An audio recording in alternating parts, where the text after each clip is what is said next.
Hello everyone, good evening to all. Welcome to my new blog. This is GCP Azad. तो कैसे हैं आप लोग? आई होप सब बढ़िया मस्त मज़े में होंगे। तो काफ़ी दिनों बाद हम अयोध्या से आने के बाद पहला ब्लॉग यहाँ शूट कर रहे हैं प्रयागराज में वापस आके। तो अभी हम आ गए हैं आज चंद्रशेखर आज़ाद पार्क में। यहाँ कुछ हो रहा है, हमें पता चला था कि प्रदर्शनी वगैरह है। तो चलिए चलते हैं अंदर, दिखाते हैं क्या कुछ है। लाइटिंग तो मस्त लग रही है। फ़िलहाल हम गेट नंबर 3 या किससे एंट्री लिए? हाँ, गेट नंबर 3 से हम एंट्री ले लिए हैं। तो अभी चलते हैं अंदर और घूमते हैं पूरा और दिखाते हैं आपको सारा। दूर की खबरें लेकर आती है अपने इन बरसों पुरानी जड़ों से, जो जमीन के भीतर दफन हजारों बरस पुराने किस्से और कहानियां खोज लाती है और मुझे सुनाती है। उन्हीं किस्से कहानियों के जमघट में छुपी एक कहानी मैं आज आपको सुनाता हूँ। गंगा जमुना सरस्वती के संगम पर हजारों साल पुराने बसे हुए शहर की कहानी, इस प्रयागराज की, जिसका वर्णन ऋग्वेद में भी मिलता है।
जो मनुष्य श्वेत श्याम नदियों के संगम पर स्नान करते हैं और जो धैर्यवान मनुष्य इसके किनारे अपनी देह त्यागते हैं उन्हें सीधे मोक्ष की प्राप्ति होती है। ब्रह्म पुराण में ब्रह्मा जी भी कहते हैं, चूंकि यहाँ सरस्वती जी अदृश्य रूप में आकर गंगा जी से मिलती है, इसलिए इस क्षेत्र को सरस्वती तीर्थ संगम कहा गया है। भारतीय पुराण में भी एक प्रसंग मिलता है कि एक बार जब देवर्षि नारद ने ब्रह्मा जी के पुत्र सनक जी से पूछा कि सर्वोत्तम तीर्थ कौन सा है, तब उन्होंने बताया कि समुद्र पर्यंत पृथ्वी पर जितने पुण्य क्षेत्र विद्यमान हैं उनमें प्रयाग नामक तीर्थ सबसे उत्तम है। यहाँ पर ब्रह्मा जी ने स्वयं कई यज्ञ संपन्न किए थे, इसलिए प्रयागराज को तीर्थों का राजा भी कहा जाता है।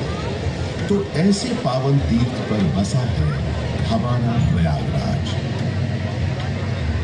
ये उन 4 शहरों में से भी एक है जहां विश्व प्रसिद्ध कुंभ मेले का आयोजन होता है।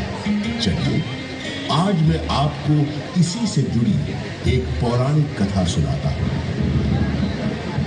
समुद्र मंथन के समय जब अमृत कलश प्रकट हुआ, तब देवताओं और असुरों में उसे पाने के लिए भयंकर युद्ध हुआ। ये देखकर गरुड़राज सुरक्षा के विचार से इस अमृत कुंभ को लेकर क्षीर सागर की ओर उड़ चले। कहते हैं उनकी इस यात्रा के दौरान पृथ्वी पर 4 जगह अमृत की कुछ बूंदें छलक इन बूंदों से उन नगरों की नदियों के पानी में अमृत जैसे गुण आ गए। यही कारण है कि इन 4 नगरों में हर 12 वर्षों पर कुंभ का पर्व मनाया जाता है। लाखों श्रद्धालु साधु संतों के सैकड़ों अखाड़े गंगा जी में स्नान करने आते हैं, संगम किनारे सत्संग करते हैं, धूम जमाते हैं।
सौभाग्य ही है कि जब भगवान श्री राम ने वनवास के लिए प्रस्थान किया तो सबसे पहले प्रयाग स्थित ऋषि भारद्वाज के आश्रम आए। महर्षि भारद्वाज एक महान तपस्वी ज्ञानी महर्षि थे।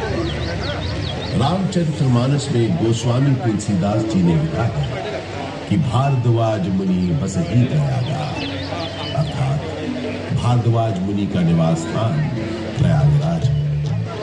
ऐसा माना जाता है कि भगवान श्री राम ने वन जाते समय यहाँ रात्रि निवास किया था। भारद्वाज ऋषि ने भगवान राम को विदा करते समय बताया था कि आगे जाने पर आपको एक बरगद का पेड़ मिलेगा जिसे श्याम वन कहते हैं। इसके नीचे बहुत से सिद्ध पुरुष निवास करते हैं। ये श्याम वट ही आज का अक्षय वट है। इस अक्षय वट के महत्व का वर्णन पुराणों में स्पष्ट रूप से किया गया है।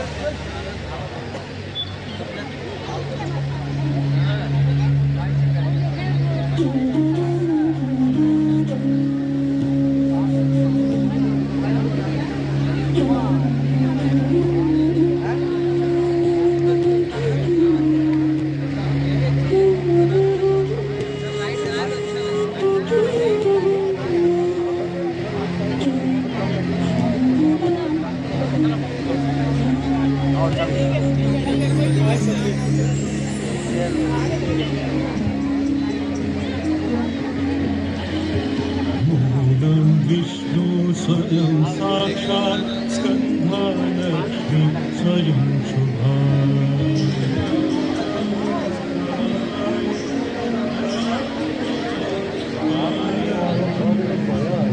मूलं विष्णु स्वयं साक्षात् स्कन्धालक्ष्मी स्वयं शुभा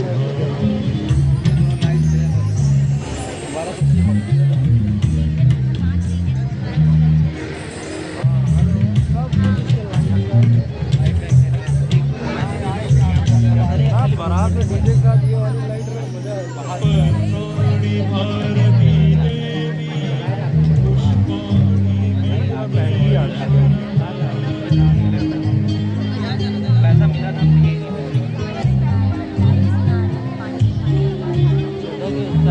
ब्राह्मण है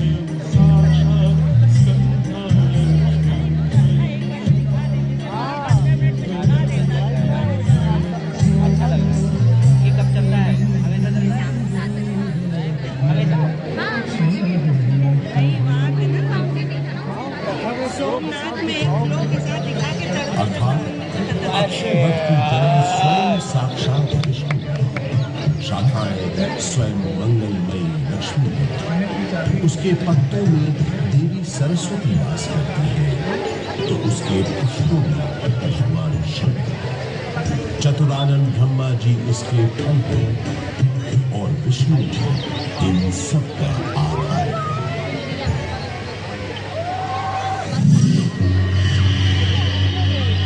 गौतम बुद्ध के काल में भी प्रयाग का बड़ा महत्व था। इसका एक बड़ा साक्ष्य है यहाँ उपस्थित अशोक की लाट। सम्राट अशोक का संदेश तो इस स्तंभ पर अंकित है। गुप्त काल के शक्तिशाली राजा समुद्रगुप्त का प्रयाग प्रशस्ति अभिलेख भी इसी स्तंभ पर खुला है। 16वीं शताब्दी के अंत में सम्राट अशोक का ये स्तंभ उस किले का हिस्सा बन गया जिस किले का निर्माण संगम के किनारे मुगल बादशाह अकबर ने करवाया था। बुद्धं शरणं गच्छामि धम्मं शरणं गच्छामि संघं शरणं गच्छामि।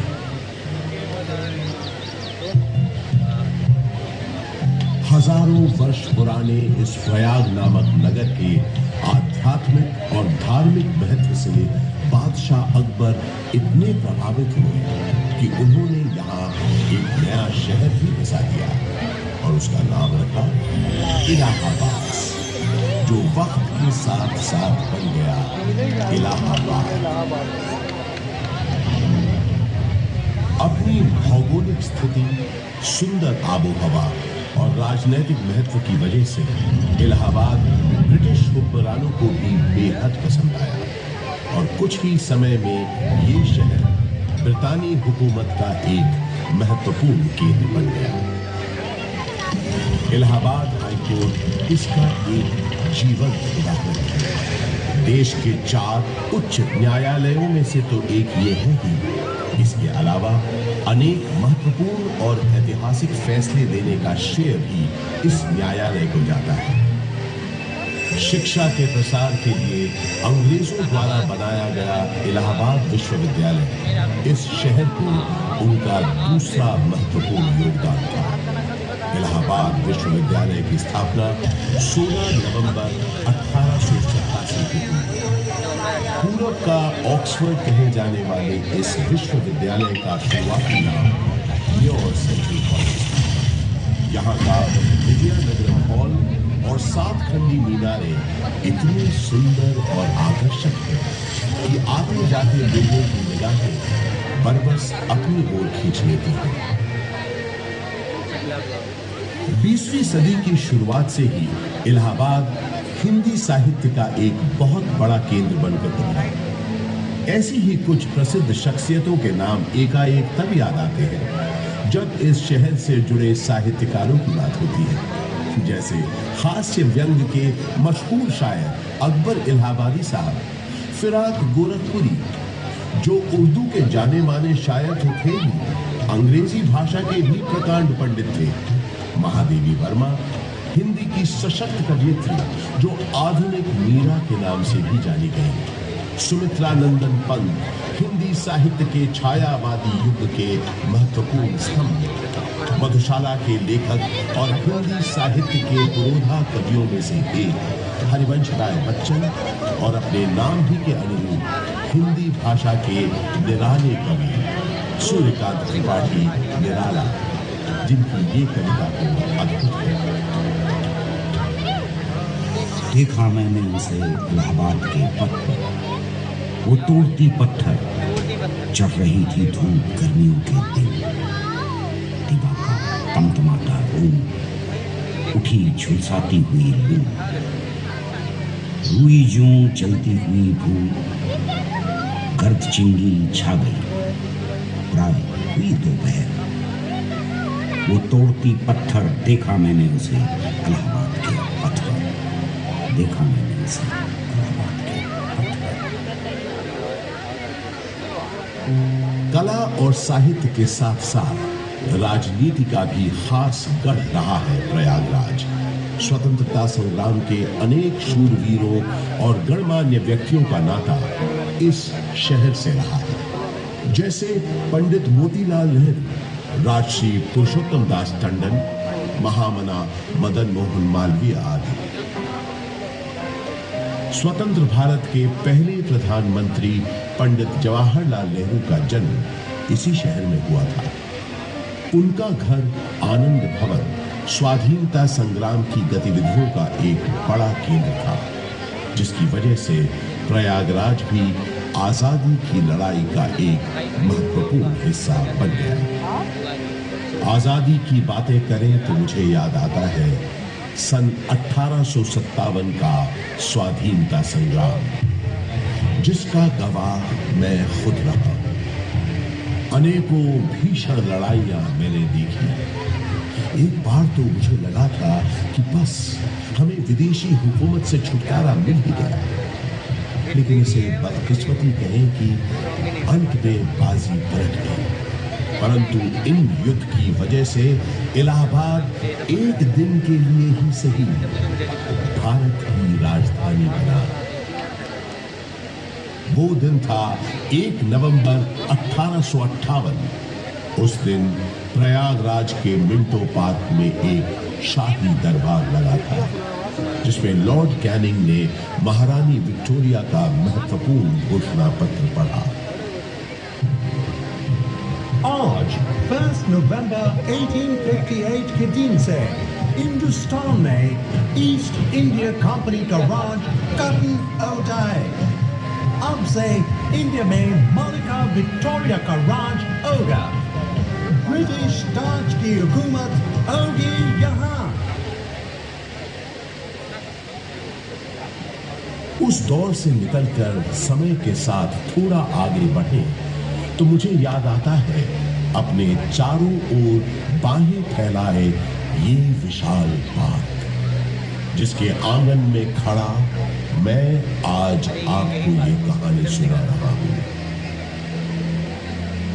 बात सन 1870 की है, जब एडिनबर्ग के ड्यूक एल्फ्रेड साहब इलाहाबाद आए थे। उन्होंने यहां आकर 133 एकड़ के इस बड़े से भूखंड पर एक विशाल पार्क का शिलान्यास किया था। उन्हीं के नाम पर तो इस पार्क का नाम पड़ा है एल्फ्रेड पार्क।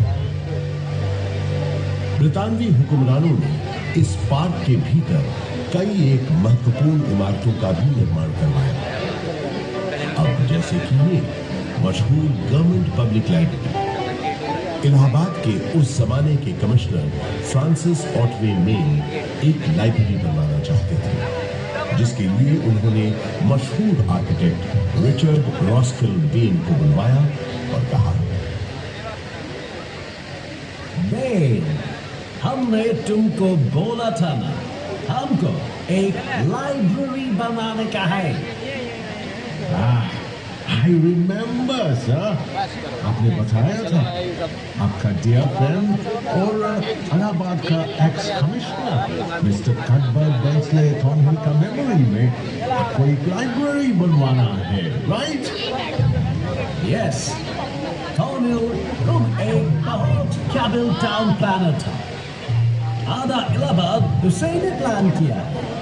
ये लाइब्रेरी उसकी मेमोरी को फिटिंग ट्रिब्यूट होना चाहिए। ओह, आप बिल्कुल बेफिक्र हैं सर। मेरे दिमाग में स्कॉटिश बैरोनियल रिवाइवल स्टाइल की एक ब्यूटीफुल बिल्डिंग का प्लान है, जो एकदम परफेक्ट होगा ट्रिब्यूट देने के लिए।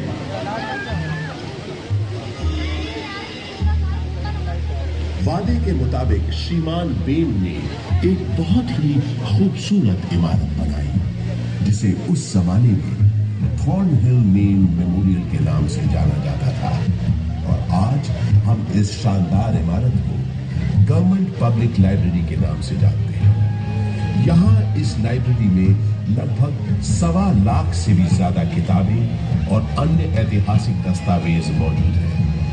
पूरे उत्तर प्रदेश में सबसे बड़ी लाइब्रेरी यही है।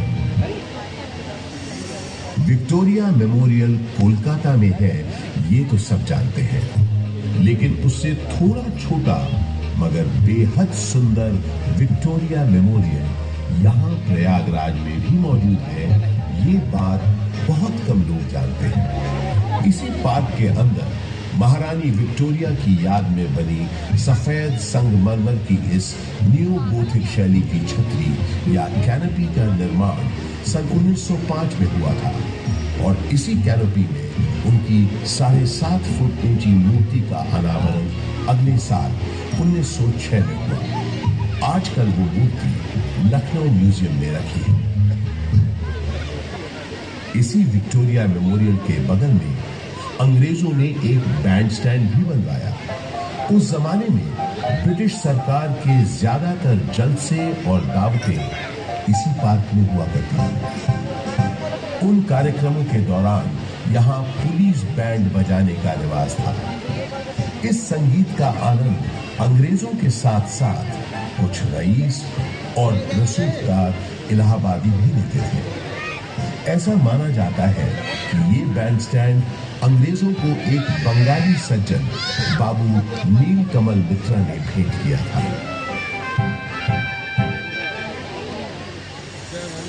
पंडित बृजमोहन व्यास और कुछ अन्य गणमान्य व्यक्तियों के प्रयासों से इलाहाबाद संग्रहालय की एक छोटे से स्तर पर शुरुआत सन 1931 में ही हो गई थी। एल्फ्रेड पार्क में म्यूजियम के वर्तमान भवन का शिलान्यास पंडित नेहरू ने 14 दिसंबर 1947 को किया, और भारतवर्ष के 4 राष्ट्रीय संग्रहालयों में से एक इलाहाबाद म्यूजियम सन 1954 में आम जनता के लिए खोल दिया गया। यहाँ पुरातन शिल्पकृतियां, प्राचीन पाषाण प्रतिमाएं, कांसे की दुर्लभ वस्तुओं और पांडुलिपियों के अलावा 75,000 से अधिक कलाकृतियों का एक विशिष्ट संग्रह है। वास्तुकला के इन धरोहरों और अद्वितीय संग्रहालय के अलावा ये पार्क एक ऐसे स्वतंत्रता सेनानी के नाम के साथ भी जुड़ा है जो कभी फिरंगियों के हाथ न आया और हमेशा आजाद ही रहा। वो महान स्वतंत्रता सेनानी थे चंद्रशेखर आजाद। भारत के स्वतंत्रता संग्राम में इनका अभूतपूर्व योगदान रहा है। मशहूर क्रांतिकारी दल हिंदुस्तान रिपब्लिक एसोसिएशन को हिंदुस्तान सोशलिस्ट रिपब्लिक एसोसिएशन के नाम से न सिर्फ उन्होंने पुनर्गठित किया, बल्कि भगत सिंह, राम प्रसाद बिस्मिल, अशफाकुल्लाह खान जैसे अनेक क्रांतिकारियों को उसमें शामिल भी किया। सन 1931 में चंद्रशेखर आजाद एक खुफिया और बेहद महत्वपूर्ण काम के लिए इलाहाबाद आए और 27 फरवरी के दिन उन्होंने अपनी पार्टी के एक सदस्य सुखदेव राज से इसी एल्फ्रेड पार्क में गुप्त मीटिंग की योजना बनाई। किसी भेदिए ने यह सूचना British police officer mister Nott Bower को दे दी। Hello, CID in charge Not Bawa this side. DSP Thakur Vishweshwar Singh से बात कर रहा हूँ। Urgent matter है। सलाम साहब, DSP सिंह बोलता हूँ। Say, these arms spy लेकर Alfred Park के पास मिलो फौरन। आपका मतलब कंपनी बात? Yes, कंपनी बात। Questions पूछ के टाइम मत वेस्ट करो। जल्दी करो। इस गद्दारी से बेखबर आजाद कंपनी बाग पहुंच चुका। आज यहाँ से बचकर नहीं जा पाओगे। Surrender yourself. सुखदेव, तुम निकलो फौरन। नहीं गुरुजी, मैं आपको अकेला छोड़कर नहीं जाऊंगा। बहस मत करो, जाओ, ये मेरा आदेश है, जाओ। पर आप जब तक मेरे पास ये मेरी बमतुल बुखारा है, मेरा कोई बाल भी बाका नहीं कर सकता। अब जल्दी जाओ यहाँ से, और जब तक मेरा अगला संदेश न मिले तब तक चौकन्ने रहना, संभल कर रहना सुखदेव। अब जाओ यहाँ से, तब तक मैं इनको रोकता हूँ। पल भर में नॉट पावर ने आजाद पर गोलियां बरसानी शुरू कर दी। आजाद यही बगल में जामुन के पेड़ के पीछे छुपे पुलिस का मुकाबला कर रहे थे। जख्मी होने के बावजूद उस दिन उनकी गोलियों से नॉट पावर और डीएसपी सिंह दोनों घायल हुए। आजाद के पास गिनती की गोलियां थी, जबकि पुलिस के पास न गोलियों की कमी थी न बंदूकों की। फिर भी आजाद उनसे अपने पास बची आखिरी गोली तक लोहा लेते रहे। आजाद ने प्रण लिया था कि वो हमेशा आजाद रहेंगे। उन्होंने अपना प्रण निभाया और वो हमेशा आजाद ही रहे। उन्होंने अपने पास बची आखिरी गोली से अपने प्राण न्योछावर कर अपनी प्यारी मातृभूमि के लिए आत्म बलिदान दे दिया। स्वतंत्र भारत का सपना अपने दिल में लिए वो शहीद तो हो गए, लेकिन हिम्मत और बहादुरी की मिसाल चंद्रशेखर आजाद हमारे दिलों में हमेशा के लिए अमर हो गए। आज हमारा भारत देश एक स्वतंत्र देश है, तो उसका श्रेय शहीद आजम चंद्रशेखर आजाद जैसे लोगों के उत्सर्ग को, उनकी शहादत हो जाता है, जिन्होंने अपनी जान से भी ज्यादा प्यारी मातृभूमि के लिए हंसते हंसते अपने प्राणों की आहुति दी। आजाद अक्सर कहा करते थे, अंग्रेजों की गोलियों का हम सामना करेंगे। हम आजाद थे, आजाद हैं, आजाद भी रहेंगे।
तमन्ना अब हमारे दिल में है, देखना है और कितना बाजुए कातिल में है।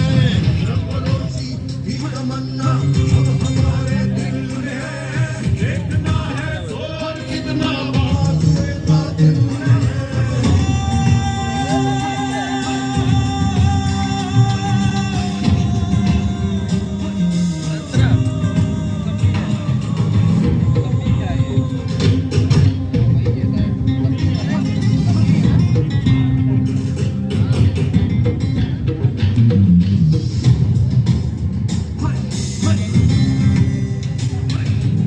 वक्त आने दे दिखा देंगे तुझे आसमान, वक्त आने दे दिखा देंगे तुझे आसमान। हम अभी से क्यों बताए क्या हमारे दिल में है, हम अभी से क्यों बताए क्या हमारे दिल में है।